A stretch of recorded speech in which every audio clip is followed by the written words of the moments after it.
working with your dad right now? It's exciting.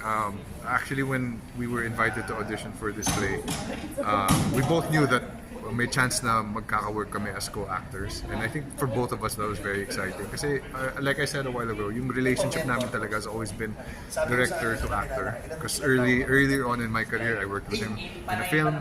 Tapos I got to work with him in a play. Pero like I said, to be able to work with your parents, like working with my mom, working with my dad, when I was younger, I thought that it would happen more. Now that I'm a little older, you realize that the chance to work with your parents in our field is really such a blessing.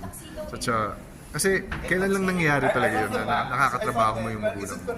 Whether it's as a co-actor, as a co-director. So now, every chance I get to work with them I'm super excited and it's just fun.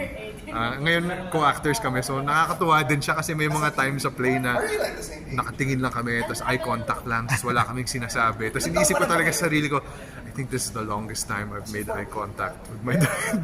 Yung mga ganun thoughts na umiisip sa akin na parang nakatingin lang kami. But yung mga ganun, just fun experiences that of course as I go on in my career, I'll always remember.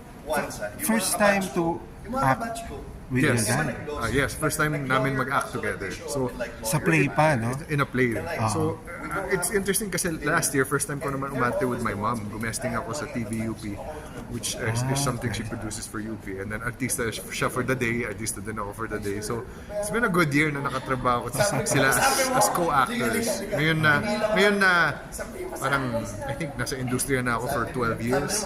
So initially nung sumasalang ako sa CCP and sa LabFest and TP, I was much younger, less experienced. So now it's fun to work with them.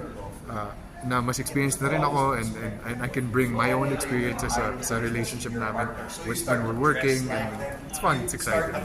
Hindi pa kayo nagre-rehearse, no? Actually, nagre-rehearse na kami. Okay. So actually, paano na kami, pa Tech Week na kami soon. So we'll be gearing up to open very soon. Alright, okay. Thanks, man.